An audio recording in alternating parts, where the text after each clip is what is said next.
Est-ce qu'on doit prendre en compte l'opinion des nations?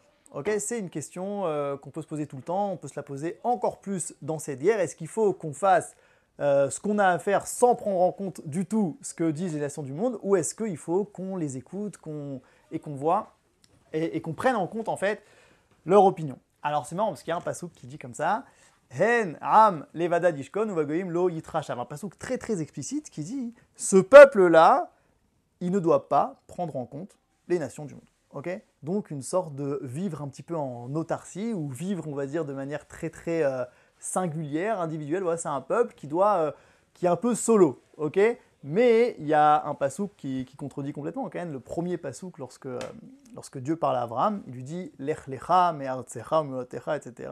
Uvecha nivrechu kol mishpechot ha'adama. Et par toi seront bénies toutes les nations du monde. Donc on voit finalement qu'il y a une volonté non seulement d'être en contact avec les nations, mais de leur amener du bien. Donc comment est-ce qu'on fait pour être en contact avec eux et pour leur amener du bien si on vit en solo? C'est-à-dire, et donc, c'est expliqué dans plusieurs livres qu'en vérité, une union qui vient un peu trop vite se finit forcément par une séparation. C'est-à-dire que lorsqu'on s'unit, mais pas pour les bonnes raisons, par exemple pour un intérêt commun, alors on va dire, une fois qu'on a eu l'intérêt, toutes les différences qu'il y a entre nous vont ressurgir. Okay, c'est-à-dire que si on fait une union qui est forcée, elle ne va pas tenir.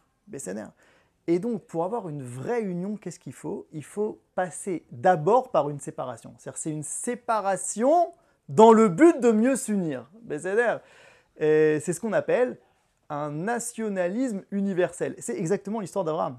Lech lecha, va-t'en, me'artzecha, mimolatera, quitte tout ce que tu as construit jusqu'à maintenant pour aller vers une terre là-bas et vivre en solo. Donc séparation.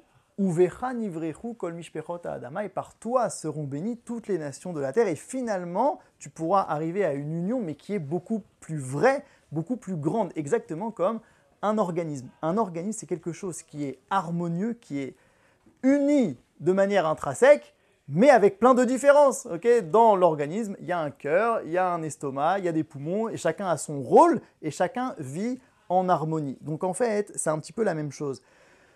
Est-ce qu'il faut prendre en compte l'opinion du monde? Il faut tout d'abord une sorte de séparation, mais pas une séparation totale, une séparation dans le but de se construire, de trouver sa place pour pouvoir mieux s'unir, même si les nations ne le comprennent pas, parce que c'est un petit peu absurde en vérité. Si Am Israël n'est pas à sa place, c'est pas seulement Am Israël qui en souffre, c'est le monde entier qui en souffre. Okay, ça ressemblerait à quoi? À quelqu'un à qui on fait une greffe de cœur, on lui place un nouveau cœur, et puis tu as tous les membres du corps qui veulent prendre sa place, tu vois, qui veulent un petit peu lui réduire l'espace du cœur et l'empêcher d'arriver à sa place. C'est totalement absurde, parce qu'en faisant ça, c'est pas seulement contre le cœur que tu te bats, mais c'est contre toi-même, puisque finalement, c'est le cœur qui amènera la vitalité au monde entier. Donc c'est un petit peu le cas dans lequel on est. Il faut une force de savoir se séparer, pour pouvoir au final mieux vivre en harmonie.